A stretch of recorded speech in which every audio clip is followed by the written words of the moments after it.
I'm Natalie. I will be your host today. Today we will be listening to a presentation by Alex on the bidirectional conversion of C-CDA. If you have any questions, please leave them at the end. We will cover them. First, we'll go over the live questions. And for the people joining online, please put your questions in the Whova Q&A tab. Then we will cover them if we have time, and otherwise Alex can go over them after the presentation. The floor is yours, Alex. Go ahead. So thank you. My name is Alex, and I'm a developer at Health Samurai, and I'm co-author of CCDA to FHIR and back converter. What we'll talk about today? Actually, this picture is a metaphor. What will happen in today's report? So we just take a FHIR document, and then it somehow becomes a CCDA document, and vice versa. So plan our talk. Everyone knows possibly what is FHIR, but not everyone knows what is CDA. We'll cover a little bit what is CDA. Then we talk about a general theory of how a FHIR document may be mapped to CDA and vice versa. And then we'll talk about how literally we managed to perform bidirectional transformation of FHIR to CDA and back. So let me begin. What is CDA? So CDA goes for Clinical Document Architecture. It is a standard of medical exchange that was introduced by HL7 International, and the data are stored in XML format. CDA was built upon RIM model. So if you don't know what is RIM model, it's something like a big, huge, complex theory of everything in medical domain. What is C-CDA? C-CDA actually is just a subset of CDA. It contains of several documents. We also call them templates, and there is something like 11 of them in C-CDA format, in C-CDA standard. And one of the most popular is continuity of care document. It's also called CCD, and there is always a mess between CCD, CDA, and C-CDA. So now we know what is it. And there are other standards of CDA. They're called C32, C84, and so on. So the number, it defines the amount of documents inside such standard. What is CDA document from developer standpoint? Actually, it is just a structured XML document. What we can learn from the definition above. So structured, it means that its content is defined by external schema. XML, it has tree-like data structure and its documents. So we have everything that we need inside one single document, inside one single origin of data. Let's talk about structure of CCDA document a little bit. Actually, each CCDA template is a schema for a document, and each document consists of header and sections. We need to mention that header is more or less stable construction, so contents of header is more or less the same across all CDA documents, and the thing that is different is section. Each section is actually also a template for a section, and it defines what entries should be inside this inside these sections. So we have document level template, we have section level template, and we have entry level template. And there is a thing that we need to mention, that there is some correspondence between CDA document sections and FHIR resources. So as you can see here, we have allergy intolerance section in CDA, and we have corresponding FHIR resource in FHIR. It's almost true for every section in CDA document. Here we have human name, but in CDA document we actually have OIDs. So this OID means allergy intolerance, and in FHIR we store it under login code, and here is it. So that's how data are stored in those formats. Let's talk about general theory. So how FHIR can be mapped to CDA and vice versa. There are generally two big approaches to mapping anything actually. So the first one is using programming language or code-based approach. And the second one is used rule engine. We call it DSL-based approach. Each of them have advantages and disadvantages. Let's talk about them. So when you use programming language, actually we have a lot of ready-to-use programming languages, and most of them, except some esoteric like Coq or BrainFuck, they're well designed to process data. And the problem is that if you use code-based approach for bidirectional converter, you have two separate converters, each has own code base. And so it means that we have double maintenance support. Another approach is using DSLs. It's usually easier to maintain, and it has smaller and localized code base. And what is the most beautiful in it is that it can be easily customized by user. So, but disadvantages are also quite severe. So it probably need to be designed from scratch.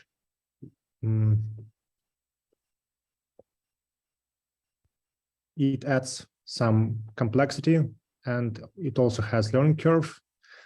Sometimes rule engine lacks of flexibility. It doesn't cover all things that you wanted to cover. And there is something like a rule of thumb that 90% of rules, they're really easy, but 10% of rules are hard, and 1% of these rules are incredibly hard. So our case is not an exclusion. We face the same issues. And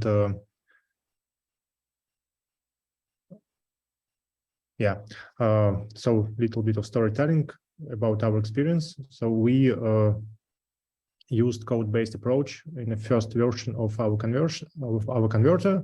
It was unidirectional CDA to FHIR converter, and during this work, we discovered some patterns that gave us hope that it is possible to perform a bidirectional transformation using the DSL-based approach. And we managed to perform it, but it was a lot harder. And the approach that we used actually was not pure DSL approach or pure code-based approach. We call it hybrid because actually we have a rule-based engine that has inbuilt support of programming language inside it for some extraordinary cases. So basics of what we've learned from developing first version of converter. So CDA has tree-like data structure, and FHIR is a list. So if we want to perform a bidirectional converter, we need to make CDA also we need to make FHIR also a tree. And we know that if each CDA section focuses on a single FHIR resource, it will also produce extra FHIR resources. So they're almost mapped one-to-one, and the same is true for types. So CDA types and FHIR data types, they are matched almost one-to-one. So in 99% of cases, it is one-to-one mapping. So let's talk about how we managed to convert FHIR to CDA and steps of conversion. So here our metaphor. So the first one, we have CDA here, and then it becomes FHIR, and that's the steps how it happens. So the first step is unification of shapes. Second one, we use it type marking. We mark FHIR types with type hints. Then it is the heart of our system. We apply conversion rules. Then we mark the result of rule converted data with CDA data types. Then we perform conversion of data types. And then we add constant information from CDA meta information. I know it sounds complicated, but I'll explain how it works. So as we mentioned earlier, if we want to perform transformation, we need to make document shape isomorphic. So we need to produce a tree from FHIR. We call this operation nesting. And if we didn't have in FHIR standard composition resource, it was actually impossible. But we have FHIR composition, which resembles CDA data structure, and it makes able bidirectional transformation. And this operation is fully reversible, so you can make tree from FHIR and back infinite amount of times without any loss of data. So one thing I need to mention more, there is a timeline.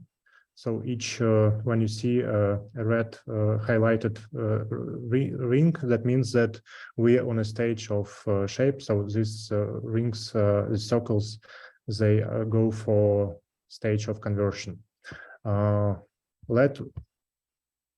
Let me show on a simple example how we nest FHIR document.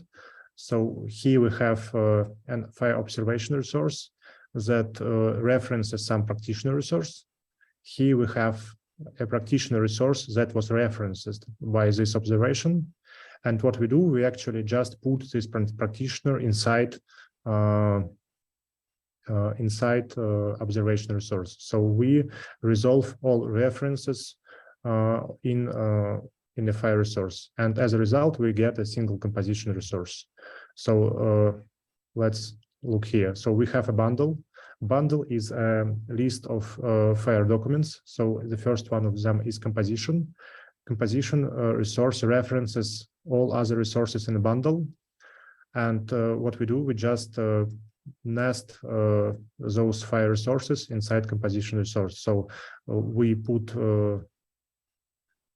this FHIR resource inside some fields of composition resource. And as a result, we have single composition resource where all FHIR data are stored inside.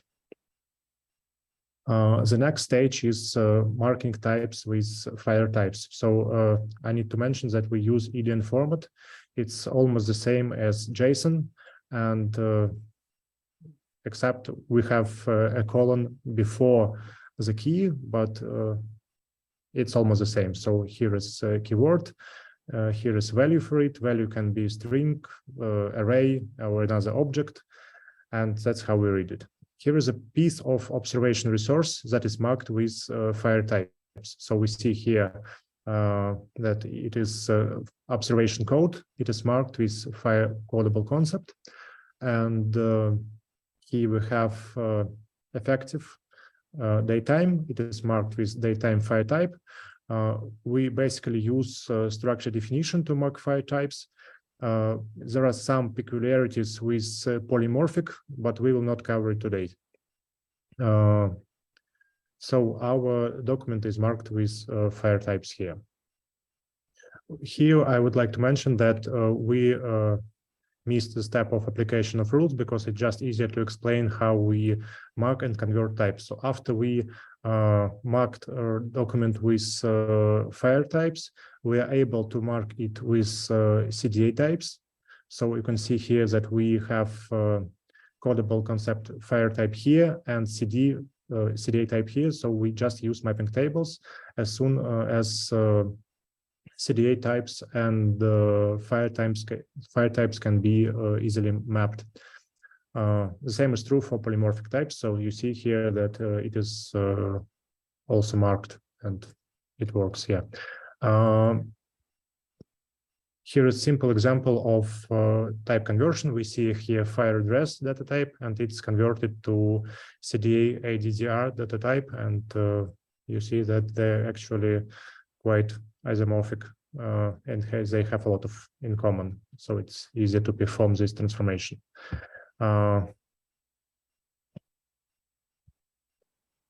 The same is true actually for almost all other data types. So we have here a table and in almost all cases, types can be easily matched and we can perform type transformation. If we have one-to-one mapping of types. The only thing that we are left to do is just to put this data from one place to another, and our rule engine has aimed to do so. So let's talk about the heart of our system, rule application system. Here we see the result of application of rules to FHIR observation. So we have FHIR observation resources, and after it becomes CDA observation.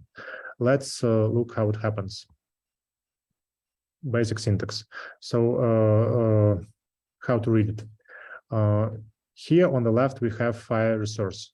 Here on the right we have CDA data. And if you want to convert CDA, if you want to convert FHIR data to CDA data, we just take full key from this data structure and put it under bar key in CDA structure, and it works vice versa. So if you go from CDA to FHIR, we take the bar key and store it under full key in FHIR. So it works bidirectionally and can be performed without any loss of data. So we have some advanced rules. We have for each, which means this asterisk. This goes for take every element of an array and put it under every element of CDA. And as a result, we have an array stored under the bar key in CDA. The same is true for index of array. So we can just tell which element should be taken from FHIR structure or CDA structure, and under which index it should be stored inside target structure. We have predicate search. So if we have two elements with different data and we need only such that have key and 5 value, we will just take only those values in the result. So here we have the result of predicate search. And we have even more advanced rules. So we have default values. When we have no data, we put default value. There are some constant values, so it doesn't matter do we have some data or we don't. We always put some data here. And there is a possibility of import of rules. So if we defined a rule somewhere, later we can use it in other rules. So here we defined a rule called some rule, and then we called this rule inside apply rules instruction, and as a result, these rules were applied inside this rule section.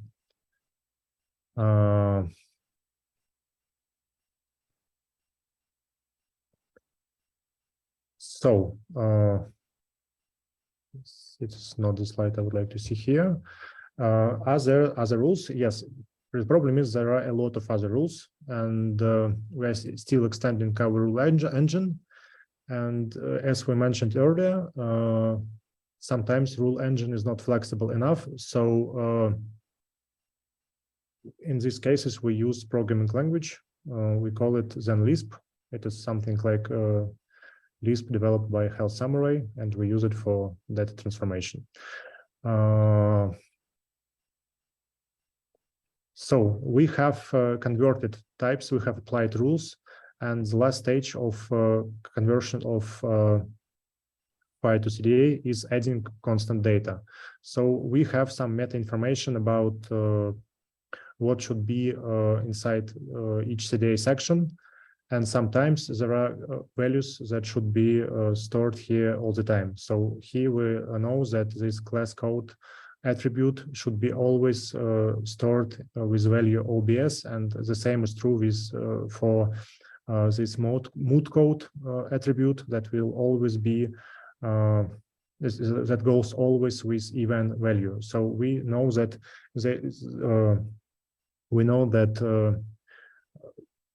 this data should be inside CDA document all the time, and we just store it on this stage. After we put all fixed values inside CDA documents, we have absolutely valid CDA document. So on this stage, we have absolutely valid CDA document. Yeah. Let's go to the next stage. So it's CDA to FHIR conversion. It has less stages. So the first one, we just parse XML document to something more convenient we could work with. We mark CDA types with hints. We apply rule conversion. Sorry, we apply conversion rules on the section level, and then we mark the result of this conversion with FHIR type hints, and then we just unnest composition resource to FHIR bundle, and we have already know how it happens. So phase one, I have a huge delay in slides. They doesn't switch. Yeah. So here we have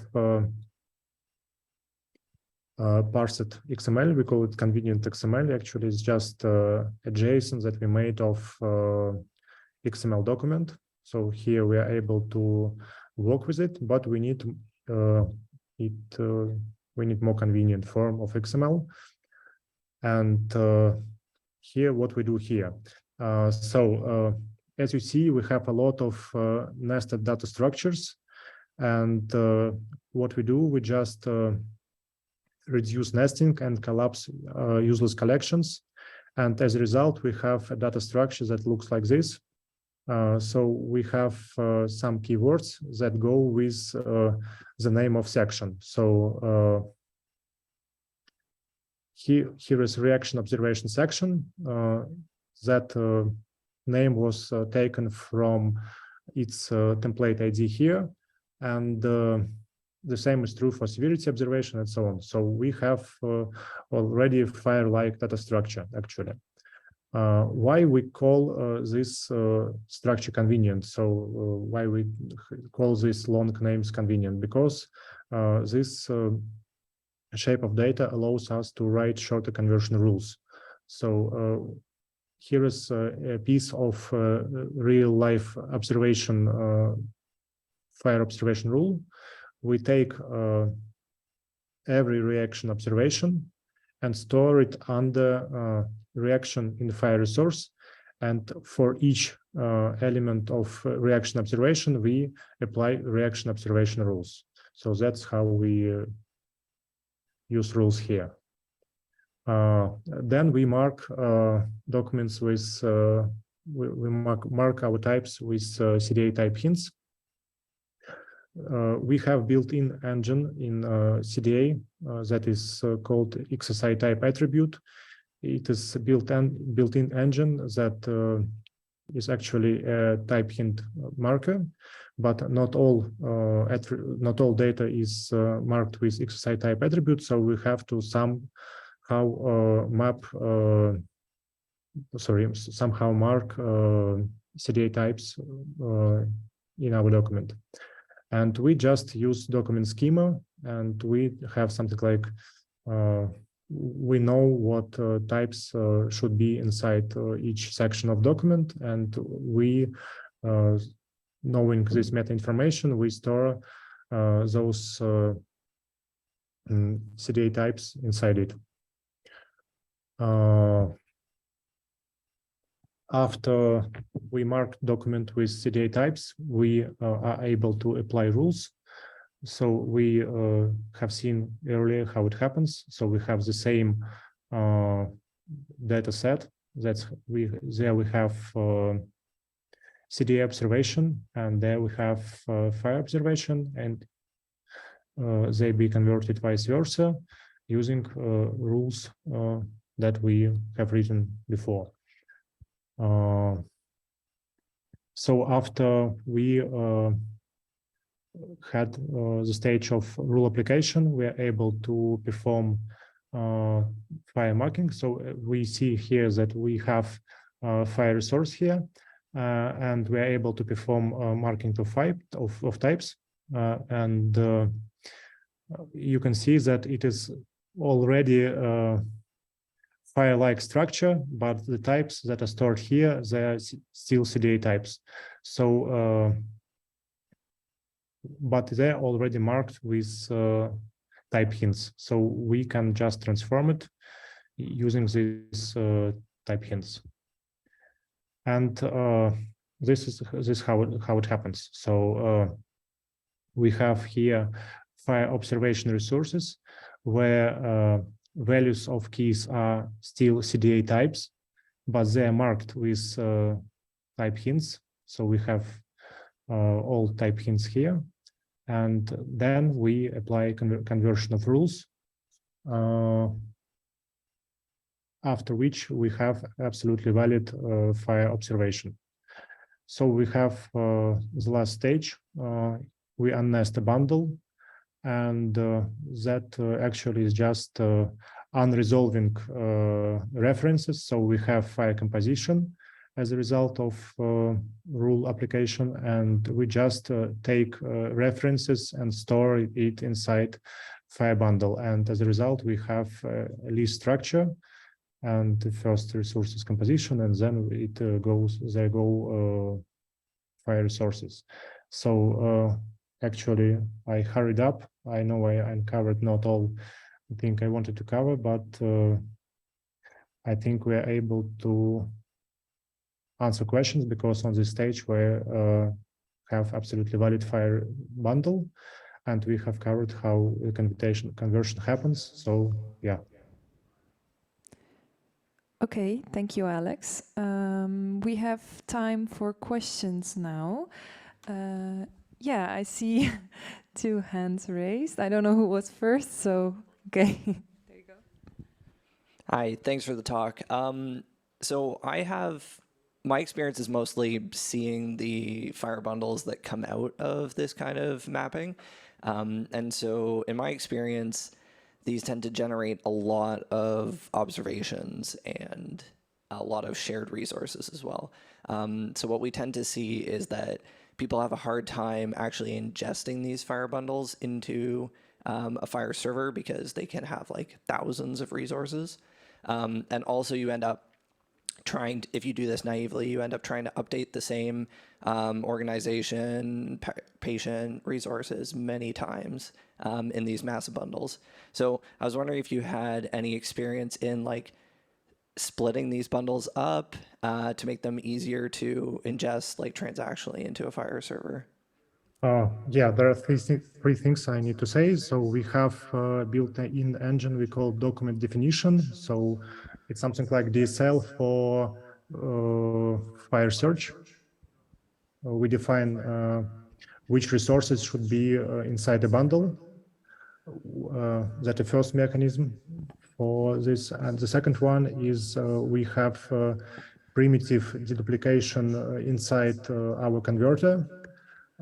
We just use IDs that were given by in CDA document. So if we perform CDA to FHIR transformation, we are able to know by identifier that is the same resource, so they will merge in a result.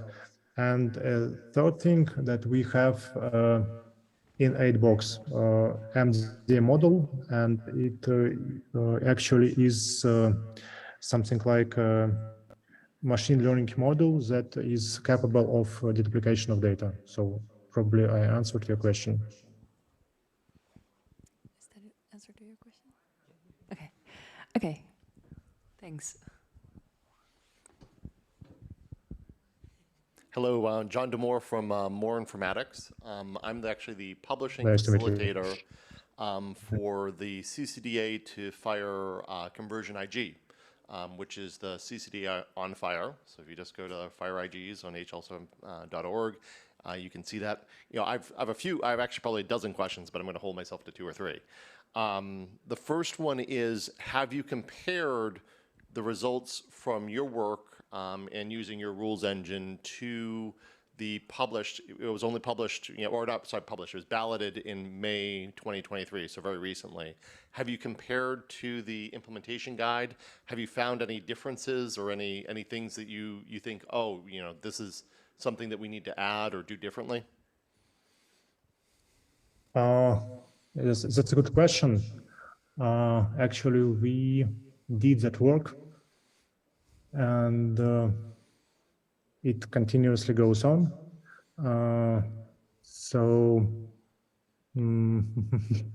It's a very big question, and we are constantly comparing what we're doing to others, and we have some sort of truth. So we have something like HealthIT.gov validator, and we wanted that our outcoming CDA documents had no errors, and we managed to do it. We had something like comparing of what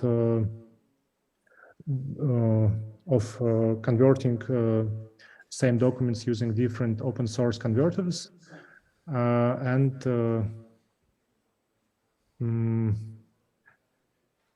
it would be something like advertisements that we have more complex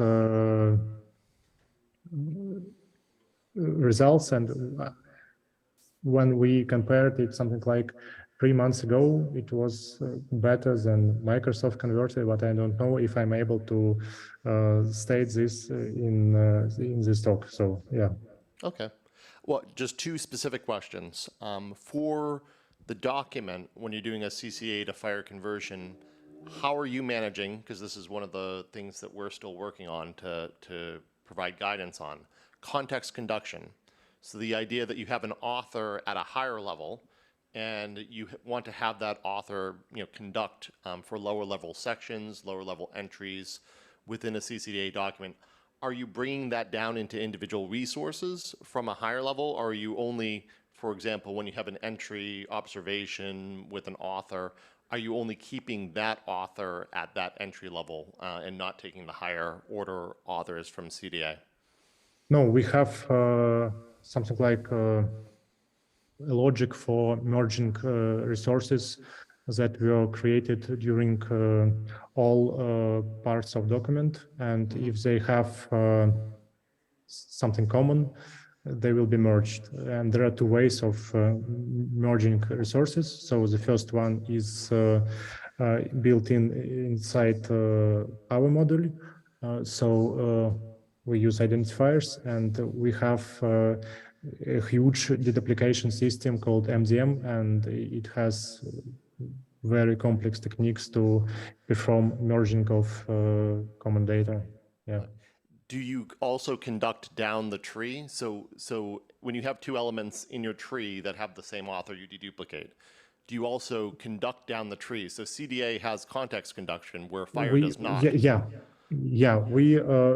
I would like to say that we definitely used a broader context than just a section level in the first version of Converter, and we are working on it in a second version of it. Yeah. Okay. The last question that I'll ask now, so you certainly have more later I can follow up with, is terminology conversions between CDA and FHIR. So when you go to different resource types, you have things like allergy types in CCDA, or propensity to adverse reaction, or drug allergy, where you go over to FHIR and you have those broken out. You have a category, you have a type, and there are different terminologies associated with that. Have you been defining terminology maps or concept maps as part of this work? And is any of that publicly available?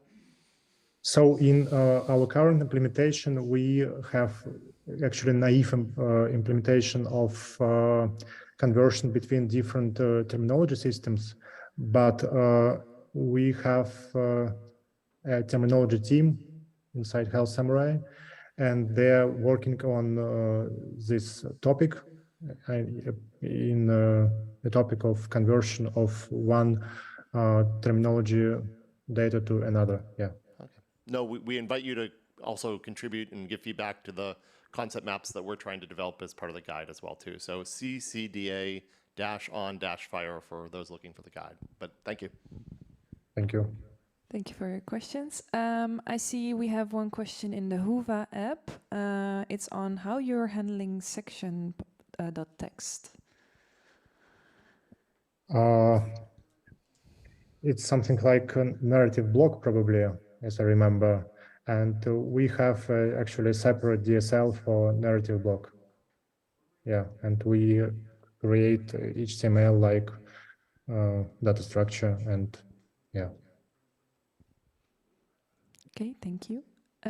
Is there anyone else in the room that would like to ask a question?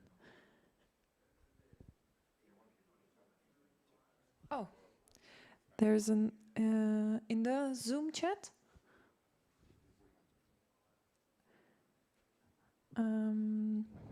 Oh, yeah. Yeah, hello. Mohammed on online has a follow-up on your question, whether context conduction also applies to security labels. Can you repeat the question, please? Yes, whether the context conduction, like we just had for author, also applies to security labels and how you solve that. Probably this is new for me. I can say that we don't have this question in our scope now, but that's a good point, and we have to think about it. Yeah. Okay, thank you. Anyone else in the room live with us? Yes, sir. When converting from C-CDA to FHIR, are you creating any provenance resources? Yeah, there is an option to create a provenance resource or not to do it. Yeah. And thank you. Follow up for that. Are you including things like author and performer from the C-CDA document in your provenance, or are you keeping the context of the provenance strictly to the Health Samurai tool that's creating the FHIR resources? There are two approaches. So yeah, we can keep it, and we can pass it as an argument. So both ways are possible. So just one more follow-up on that too, because this is something we've been wrestling with, which is, do you take an author for, say, a problem observation or an allergy in C-CDA, and do you put that in the recorder, or are you just putting it as a separate provenance resource? In author of provenance resource, we actually, as I remember, when we do not put here our credentials as a Health Samurai organization, we put here organization credentials that uses converter. That's how we do it, probably.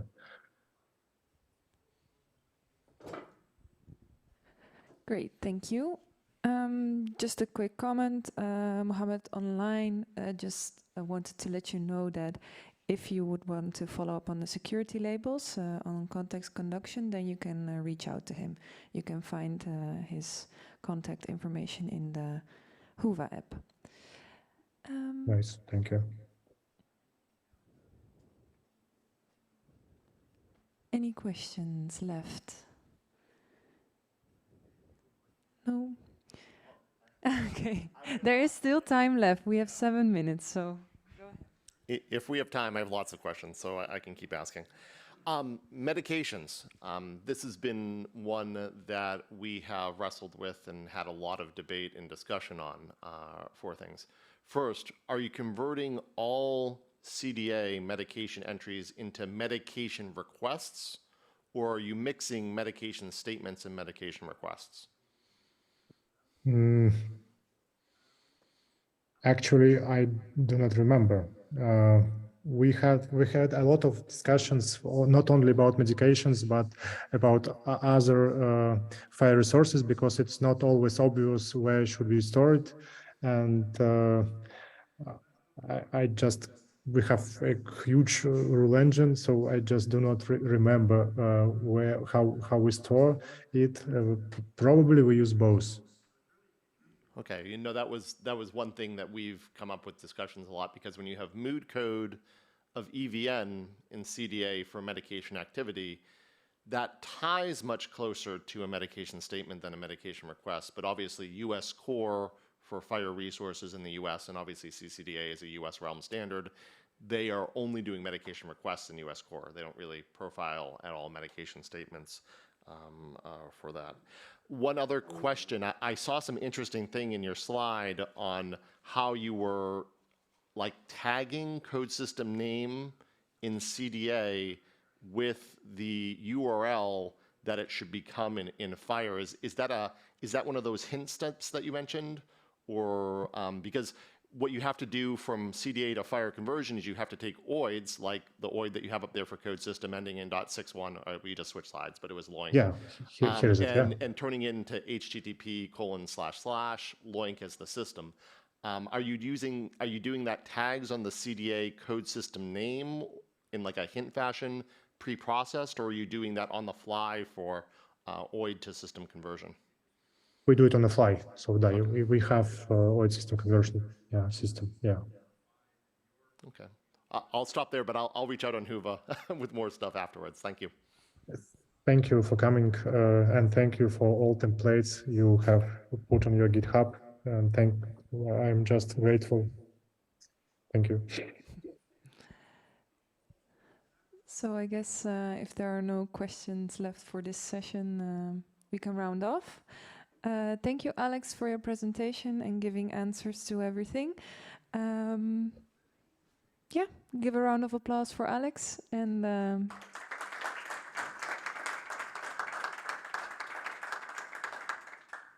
have fun the rest of the day at DevDays. Okay.